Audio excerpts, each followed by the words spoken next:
ମୁଁ ସତ୍ୟ ସାଧୁ ବ୍ରହ୍ମଚାରୀ ଶ୍ରୀ ବିଚିତ୍ରାନନ୍ଦ ଦାସ ସରସ୍ୱତୀ ମହାରାଜ ମୁଁ କହୁଛି।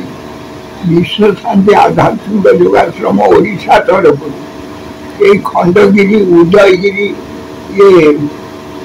ପାଦ ଦେଶରେ ଏ ଅନୁଷ୍ଠାନଟି ଆଜିକି ଦୀର୍ଘ 70 ବର୍ଷ ଧରି এই କାର୍ଯ୍ୟକ୍ରମ ଚାଲିଛି। ଏଥିରେ ଇଲେକ୍ଟ୍ରିକ୍ ଡିପାର୍ଟମେଣ୍ଟରୁ 5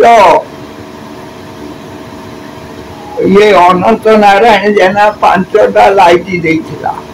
ତା ପୂର୍ବରୁ ଯିଏ ଥିଲେ ସିଏ ଦେଇଥିଲେ 3ଟା ଲାଇଟ୍ ଜାଳି 8ଟା ଲାଇଟ୍ରୁ ଇଏ ଜମା ଆଜିକି 2 ମାସ ହେଲା ବାରମ୍ବାର କମ୍ପ୍ଲେନ୍ ଦେଲେ ବି ସୁଦ୍ଧା ଆଜି ପର୍ଯ୍ୟନ୍ତ ଏ ବିଏମ୍ସି ରେ ଯୋଉ କର୍ମଚାରୀ ଅଛନ୍ତି ସେମାନେ ମଦ ଭାଟିରେ ଲାଇନ୍ ଜାଳିଛନ୍ତି। କାହିଁକିନା ମଦ ଖାଇବେ ଆଉ ମାଂସ ଖାଇବେ ଆଉ ଇଏ ମଦ ଭାଟିରେ ବେଶ୍ୟାଳୟରେ ଯୋଉଟା ରଙ୍ଗମହଲ କରିଛନ୍ତି ନ୍ୟୁଜ୍ 7 ବାଲା ଏଠି ସେମାନେ ସବୁ ମିଶିକି ଗୋଟେ ଏଠି ଆଖଡ଼ା କରିଛନ୍ତି। ଏଠି ପ୍ରତ୍ୟେକ ଦୈନିକ ଡ୍ରଗ୍ସ ବ୍ରାଉନ୍ ସୁଗାର ଗଞ୍ଜେଇ ମଦ ସବୁ ଭେରାଇଟି ମଦ ଏଠି ବିକ୍ରି ହେଉଛି। ଲାଇନ୍ କାଟିକି 2 ମାସ ହେଲା ମୁଁ ବାରମ୍ବାର କମ୍ପ୍ଲେନ୍ ଦେଲେ ମଧ୍ୟ ଇଏ ବିଏମ୍ସି ବଡ଼ ବାବୁଙ୍କ କତିକି ବାରମ୍ବାର ଦେଲେ ମଧ୍ୟ ଏମାନେ କେହି ଶୁଣୁନାହାନ୍ତି। ଏ ଚଞ୍ଚଳ ରାଣା ଏବେ ଆସିଛନ୍ତି କମିଶନର, ସିଏ ଜାଣିବା ଲାଗି ଏ ବିଷୟରେ ମୁଁ ସେଥିଲାଗି ଏ କଥା କହୁଛି। ଆଉ ଏଠି ଏ ଯୋଉ ଟଙ୍କା ପଇସା ନେଇକି ଏ ଯୋଉ ନବୀନାରେ ଯୋଉ ମଦ ଭାଟିଟି ଅଛି ଏ ମଦ ଭାଟି ଆଉ ବିଷୟରେ ଆପଣ ଏନୁକାରି କରିକି ଦେଖନ୍ତୁ ଏଗୁଡ଼ା କ'ଣ ହଉଛି। ଏଇ ଲାଗେ ଆଶ୍ରମ ଅନ୍ଧାର ଏଇମାନଙ୍କ ଘରେ ଷ୍ଟ୍ରିଟ୍ ଲାଇଟ୍ ଜଳୁଛି। ଆଉ ଏ ସମାଜ କୁଆଡ଼ୁ ଗଲାଣି, ଏ ଦେଶର ଭବିଷ୍ୟତ ଅନ୍ଧକାର ହେଇସାରିଲାଣି। କେହି କାହାରି କଥା ଶୁଣୁନାହାନ୍ତି। ଥାନାବାଲାଙ୍କୁ 2 ଥର 3 ଥର ଡାକିକି କହିଲିଣି, ସେମାନେ ତାଙ୍କରି ଭିତରେ ପଶିଛନ୍ତି, ସିଏ ବି ସୁଦ୍ଧା ଶୁଣିବାରେ ନାହିଁ। ଆଉ କିଏ ଶୁଣିବ? ଆଉ ଇଏ ମୋହନ ମାଝି ଆସିନେ ସିଏ ଶୁଣିବ ନା ମୁଁ ରାଷ୍ଟ୍ରପତି ଇଏ ଦ୍ରୌପଦୀ ମୁର୍ମୁ କତିକି ଫୋନ୍ କରିବି ସିଏ ବୁଝିବ ନା ଇଏ ନରେନ୍ଦ୍ର ମୋଦିଙ୍କ ସେକ୍ରେଟାରୀ ପ୍ରମୋଦ ମିଶ୍ର ବୁଝିବ? କିଏ ବୁଝିବ? ମୁଁ ସେ ବିଷୟରେ କି କୋର୍ଟ ବୁଝିବ ସେ ବିଷୟରେ ମୁଁ ଆପଣଙ୍କୁ ଆଜି ଏ ମିଡ଼ିଆ ମାଧ୍ୟମରେ ସମସ୍ତଙ୍କୁ ଜଣେଇ ଦେଉଛି।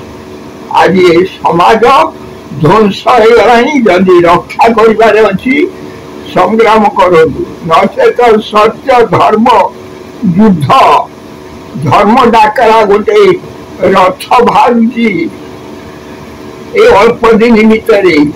ସେ କ'ଣ କରିବ? ଓଡ଼ିଶା ପରିକ୍ରମା କରିବ। ଓଡ଼ିଶାରେ ଯେତକ ଦୁର୍ନୀତିଗ୍ରସ୍ତ ଏମାନଙ୍କୁ ସବୁ ଇଏ ଗୋଡ଼େଇ ବାଡ଼େଇକି ସାବାଡ଼ କରିବ। এটা ସୁନିଶ୍ଚିତ କଥା। ଏ ମଦ ଭାଟି ସବୁ ଭଙ୍ଗାଯିବ ଆଉ ଆକୁ କେହି ରୋକି ପାରିବେନି।